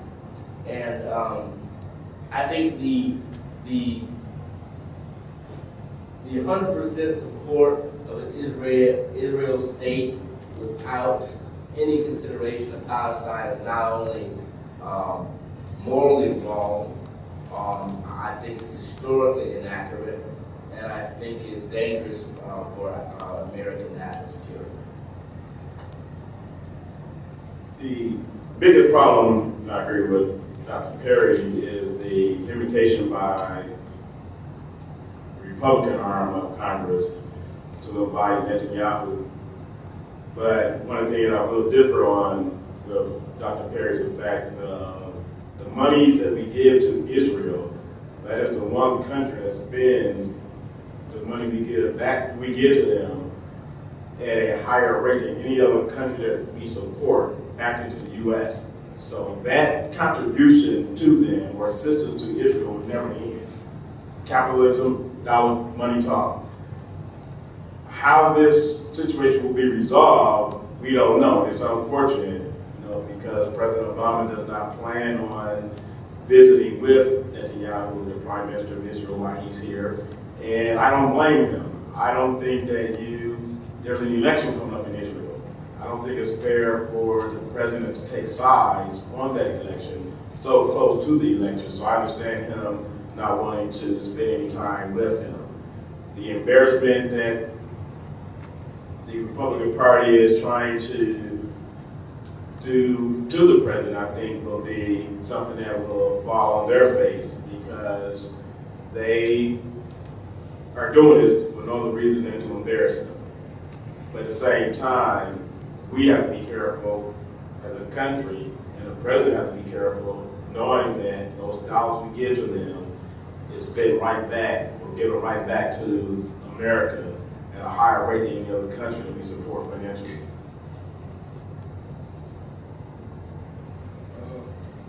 I'm going to read this brief statement and then have one more statement to it. No, he has not. However, that is primarily because he has been undermined by the GOP and the GOP-led Congress, which is obvious. But unlike President Jimmy Carter from Georgia, Obama has been reluctant to characterize the situation in Palestine as apartheid. Radical fundamental Islamic terrorism seems to have tied his hands on the ability to levy international pressure against Israel, and has strengthened Israel and its American supporters' hands against pro-Palestinian lobbies in the West. Further, Obama's military actions, limited or expansive, in Libya, Afghanistan, and the Middle East, send a message to Israel that is contrary to his idea of an acceptable resolution to the Israeli-Palestinian crisis. That's my short and sweet, but I want to add one more thing to it. Someone who is, because I'm doing 2 PhDs, I'm one in Americanism and in Africanism. And one of my fields is Southern Africa. Cold War, post-Cold War, basically colonization, decolonization. So in my purview, from the Democratic Republic of Congo to the South, to South Africa, and all of the pariah states in that region, until 1994, Israel has overwhelmingly supported and has undermined and destabilized Southern Africa, just so they can have other settler colonies under apartheid regime that they can have help with, or a brutal dictator under the name of Joseph Mobutu. So I am very, very disappointed that Obama, who is the first American president we've had in a modern time that actually has ties to the real American left. Bill Clinton and Hillary Clinton are conservatives, and if it wasn't for the extreme religious right, they would have ran as the people that they campaigned for as teenagers and as college students. Barry Goldwater and the American conservative movement. So these people are playing games with us, and I'm very disappointed that President Obama has not came out more strongly. We have the solution. A black man from Detroit, Michigan, gave us the solution, named Dr. Ralph Bunch, who taught at HBCU. He gave us the solution, got a Nobel Prize for the solution. But we have been game, tricked, and fooled. That's my humble opinion, and people say I'm biased because I'm Muslim. Okay. At this point, I have the honor to invite Professor Roland Woods to come in and handle this last segment of the program. He's the respondent of this event, and he's going to moderate the audience portion of the question and answer part of it. Thank you very much.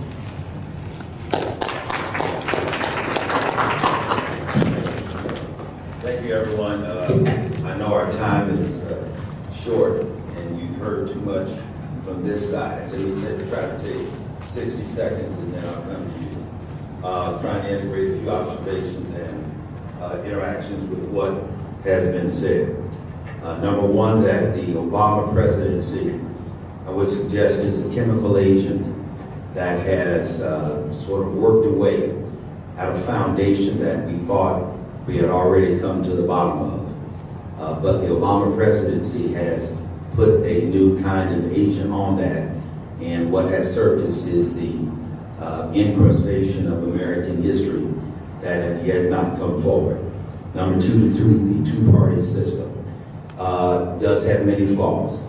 I'm not sure whether I'm ready at all to throw that one out. But I will say this: number one, that within the rhythm of African American political history, that third or additional voice has always been there in the form of the National Black Political Convention of the 60s and 70s, in the form of the Negro Convention movements, even before we had a two-party system. I don't think the problem is the two-party system. I think that the problem may be that those of us as African Americans, as we speak to that today, who engage with that system, do so inadequately. Not enough of us do, not enough of us vote, and that's a critical thing that I think everyone on the panel has in one way or another alluded to. Democracy will not work with 14 to 15 to 20% participation by any group. We need to become a part of that system to infuse the dialogue in it.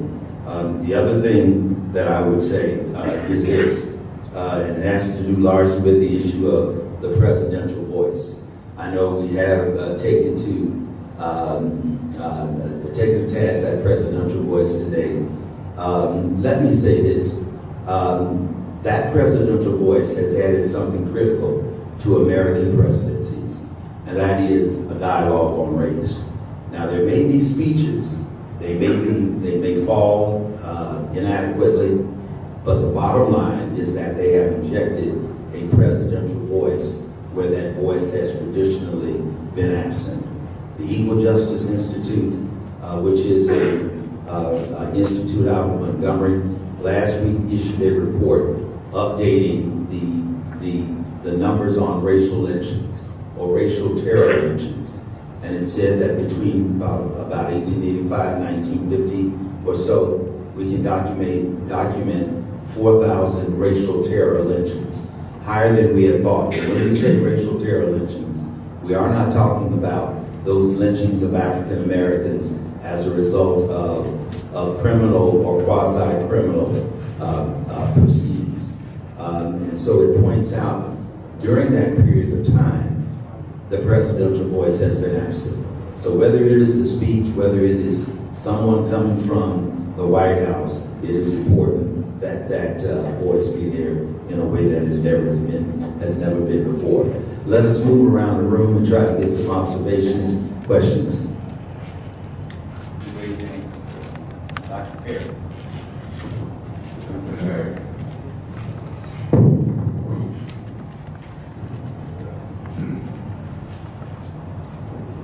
One of the things that bothered me as I listened to the panel and how they responded to how they would evaluate the president historically, how he would be evaluated. And what came to mind as I heard people respond is how they framed the responsibility of the president. Now, the president is a politician. He's not a civil rights worker. He's not a black politician. He's a politician. He's a politician first, and he's black second. He realizes he's black. And as you evaluated him, as I hear people talking about their expectation and the shortcomings of the presidency, I didn't see how they were framing him in terms of what presidents do. There's never been a president that hasn't been a politician. Of all the presidents that we've had, they were politicians that really first were politicians that really respected and reflected the opinions and the voters who elected them and their responsibility as they saw to their communities historically. Well, they have been racist. Most of the presidents in the United States historically were racist. You go back and you look at that. And they always politically were responding to their own communities. Now, to expect Barack Obama to be a black man before he's a politician, I think really is, I don't see how one can frame any kind of discussion about him and have any expectation of him outside of the context of his role as a politician. So if you're thinking of him outside the context of the politics and the Democrat that he is, politically, then I think there's no way you can evaluate him correctly. That was the comment I wanted to make, and that's what I was listening to, was I didn't see how you framed your expectation of his presidency within that context. Thank you very much, Dr. Perry. Any student questions, if I can maybe get some in? Students, we've got a few too many of you not to put something on the table here. Thank you, thank you. Over here, yes ma'am. I know a lot of you mentioned voting and the importance of voting, but how does voting serve a purpose if people don't know who they're voting for? So how do you go about teaching people who they're voting for? Because there are online sources and things of that nature, but people are lazy in the story. And people don't want to look for all the resources and things of that nature. So how do you go about teaching people the importance, not necessarily the importance of voting, because voting is important, we all know that, we all know that people fought, bled, died for it, but the importance of voting on laws and things of that nature, and the importance of voting for people in office and who they are. Not what they say they are, who they are, you know, things of that nature. So that was my question. Can we get one of you, maybe two, well, maybe two of you, 30-second answers, if you would. Well, getting the forum is the key, and also understanding the reason why you're voting. There are many people that died to give you that right. That in of itself is enough, first and foremost. But secondly, getting the form as it relates to the candidate. Yes, you cannot know them because they are nothing more than a face and a name. But there's enough information on the internet that you can find out about anyone you want to know about. Their legal issues, their financial issues, where they stand. Legal women voters do an outstanding job of doing analysis on candidates. It's up to the individual to get informed as it relates to who they're voting for. The question I would ask is, do you have a smartphone?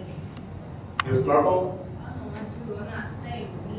No. I'm using you just as an example. If you have a smartphone, then if you're on Facebook or Uvu or anything like that, then, you know, you can also download apps that help you understand who these candidates are, when the next election day is, you know, how, you know, if you have student loans, right? If you don't, if you know someone who does have student loans, you can see what the rate is now, what it was 10 years ago. This is all stuff that impacts your actual daily life as a student. From everything to what you're paying to being a student here at Eastern Michigan, to the cost of your tuition, to the cost of, so those things matter. Those things matter for students, right? And I think that if we all cared a little bit more about that, the fact, I agree with you, the fact is people are lazy. But the reality is that we also are not doing it even in our own best interest. And so, you know, we will go out, we'll spend $10 for something, we can go across the street and spend $7 because we're too lazy to go across the street. $7. You know, so a lot of that I agree with Brother Brown, that we got a lot of this personal responsibility, honestly. I'm really the last person to harp that mantra, because that's a mantra of a conservative movement that I'm not so much a fan of. But I do agree that in this instance, this is where personal responsibility matters. If we don't understand why voting matters, then you also don't understand the significance of your own American citizenship. And what that means then is that what we are all doing is kind of just moving about life, you know, without understanding the privileges that we actually have. And that to me is an unfortunate occurrence. I think, and the reason I mentioned the smartphone stuff is it's not that complicated. Yeah, I agree it's difficult for folks to have to go and like make an extra step, go to a website, go to an event, go to a program. That's extra work most people aren't going to do. Most Americans now do actually have a smartphone. And what you put on that smartphone can actually help improve your life significantly. Everything from health-related apps to to political related apps, to stuff like that. So you can be engaged through your device that I know most of us have in our hands all the time. I'll be very brief. I agree with personal responsibility, but I think your question maybe say is getting at the point of what can you make the individual do, or how can you make that person do this important. And for me, one of the things that I do, and one of the things that you guys do, you probably do as well, as in conversations with people, you find out what's important to them. And oftentimes when I talk to students, I go right to what Dr. Perry was talking about, to student loans. And so I know student loans are important to you, or student financial aid is important. So for me, I educate myself so that I can educate you. So they're not going to look up the information. So you have the information ready on guard. So as you're talking to them, you can dismiss it. But you're right, they're lazy. But if you can tell them and do the work, it's not you do the work for them, that's the best approach. Because they're not going to go. They're not going to do the research. But each and every one of you, and me as the individual, I do it. Then I engage the person, and then I give them snippets of information that's pertinent to them. And so maybe they'll want to get a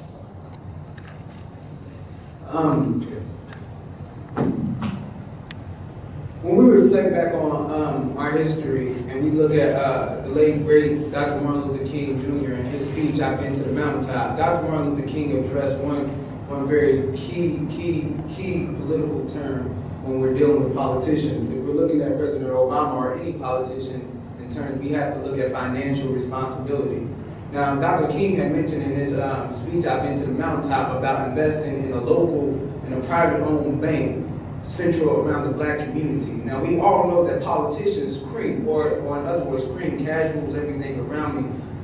It's one thing to vote, but it's another thing to make sure that your politician listens to the voices that are being heard. And in order for this to take place, you must have money or a central area where money resides at.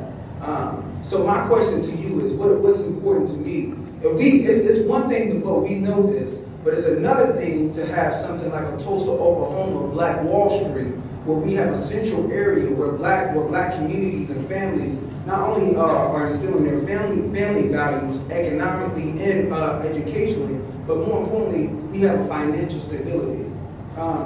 How can we go about first? Because I believe before we can even get any politician to listen to us, we need a financial base. How can we go about right now with this education mobility and with this financial mobility within the black community taking place today? How can we go about creating another Tulsa, Oklahoma, Black Wall Street today in order to eventually buy our own politicians, create our own central government that will address our concerns and our issues? I would think that it's easy for you as a student to begin that, especially if you live in a dormitory. Are you in a dorm here on campus? I'm in an apartment. In an apartment? Yeah. Okay, well, that's even close enough. Be careful what you ask for, though. Because when I was a student, I was a real tall, slim guy like you, okay? But nobody on my floor in the dormitory could cook. I could cook. So we didn't have a formal food co-op, but everybody started pooling their food or bringing it down to Jerome. He knows what to do. And we would cook for the whole floor every day.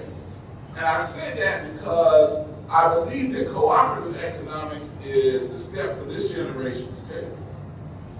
Many of us already know if you go to Sam's Club, you might pay half of what you pay at Kroger or Meijer, because there's a group of people buying instead of individuals buying. If we could begin to track our dollars and spend our dollars cooperatively and collectively, even if it's just 2 or 3 people or 4 or 5 people, we will begin to build an economic base that is independent and that can do some of the things that we would like to do. I remember teaching here,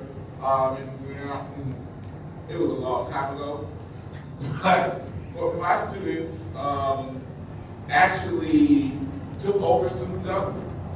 That was their midterm. And the final, they put a candidate in City Hall here in Ypsilanti. So you have that opportunity to begin to build political power where you are, because I look at it that way. It's about building political power, about determining who gets what. And you may have individual politicians, and you can look at politics as an individual allocation of this or that great man or great woman who runs on this or that platform, or you can begin to look at it as building political power for our community that's going to last. And I would look at one young man who recently passed away, who was an attorney named Chokwe Lumumba, and look at the work that he did in Jackson, Mississippi, as a model for what we can do and the type of political power we can build. I'm somewhat of a cynic, so I understand my bias. I don't think a Tulsa, Oklahoma parallel today can ever happen again. The reason is we don't know who our neighbors are. Does anyone know who your next door neighbor is, their first name and last name? Very few of us even know who our neighbors are. And so if we don't even know who our neighbors are, how in the world are we going to be able to build community amongst people who allegedly have similar interests based on shared skin color status? It hasn't happened. Dr. Reide mentioned the Gary Convention in 1972. What we did not talk about is that the Gary Convention in many ways failed because the platforms that were intended to be adopted were not in fact adopted. Why? Because all those black people that got together could not agree. Which to me is an amazing thing, because it shows the diversity within our community, right? It shows the diversity in the community. And so I'm not so sure that replicating what was done in the past in terms of having confined economic centers of black political and social control is in fact the goal. I'm not sure why I feel that way, but I'm not so sure that in fact is the solution. I do happen to think that the civil rights movement in many ways has, without saying a big achievement for the African American community, but in many ways it really disintegrated the African American community as well. Not only in terms of specific policies like urban renewal, and where African American communities and neighborhoods were literally torn apart by highways and railways, etc. But also because many African Americans did not always want the same goals from integration. And so for some people, I guess I'll put it this way, some people wanted the option to go to Eastern Michigan, but they would still go to Hampton. Other people felt as though going to Eastern Michigan was what was necessary in order to be successful. And if you understand those different positions in the black community, then you understand the attitudes that change as a result. I was talking about this with my parents the other day. We used to have a black dentist, we used to have a black doctor, all the other things that changed as a result of the 70s and 80s, etc. Because not only did those doctors leave the community, but the patients left as well. And so their practices failed, so on and so forth. And so if we're going to do what you're suggesting in Tulsa, that requires us first and foremost to know each other. And I'm not so sure that we're convinced we're not going to make that effort. We have, I think, two additional, if we can make these 15-second observations, we're at the end of our program. Contact the Michigan Black Chamber of Commerce. President's name is Ken Harris. Tell them that Akaji referred you to him. That would be a good place to start, is with actual business owners and talk directly with those type of people who are in that profession to make those move and shape. And I just read in the newspaper the day before yesterday, the only remaining black bank, African American owned bank is Dr. Bishop. Yeah, I'll say this and I'll be very quick. If you look at, I'll say the very article, and there's an article that I had my students read with a group of agents and individuals where they said, how do we establish an economic space? We pull our friends together, and you're right, you have to know each other. And me and my friends were trying this. It is each of your friends, however many you are, you set up a unit, an entity together, and you say, we're all going to pool our resources. I'm going to contribute, it's $100 every 6 months or whatever. And now we are a unit, it is a unit of brothers, a unit of sisters, or whatever. Then, after we have a set amount of resources in a pool, we will allow people to come to us. If you are part of this group, and you say, here's my business idea that I have, and I want to sell this idea to the group as a form of contributing. But you don't stop contributing. We all support and continue to contribute money to each other. But for us, it's a small way of building a base. I don't think we'll get back to Oklahoma either, but if you, as the individual person, is what can I do to begin to build that base? That's the simple way. I say go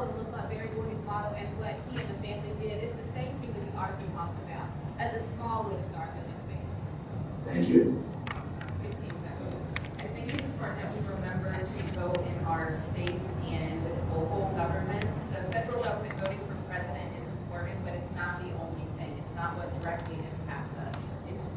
Exactly. We have to focus on the political infrastructure on the local level and get the representatives that represent our own viewpoints, our own agendas, before there's going to be any substantial changes. Absolutely. Voting is essential. I think that's a message that's come through everywhere. Politics is not a bad word. Politics is not a bad word. It's the means by which power is accessed to affect public policy. And public policy runs from everywhere from the slave trade to health care. Thirdly, politicians, that word is not a bad word. We need you, all of us need you, to think about at what phase in your respective professional lives you will become politicians. You can do it with a big P or a small p. We have committees in Ypsilanti, Lansing, Toledo, Saginaw that need people simply to serve on commissions, and you can serve right now. Go down and please do that. And at whatever point you think you can take your professional lives as doctors, as social workers, as attorneys into the political arena, it's needed. That's what's in Congress. That's what we need now. It is all about politics. It's a great word. Change the image of it if you have to, but please dedicate your lives to that. We do have the evaluation forms outside that if you have not filled out, if you haven't filled it out, please do.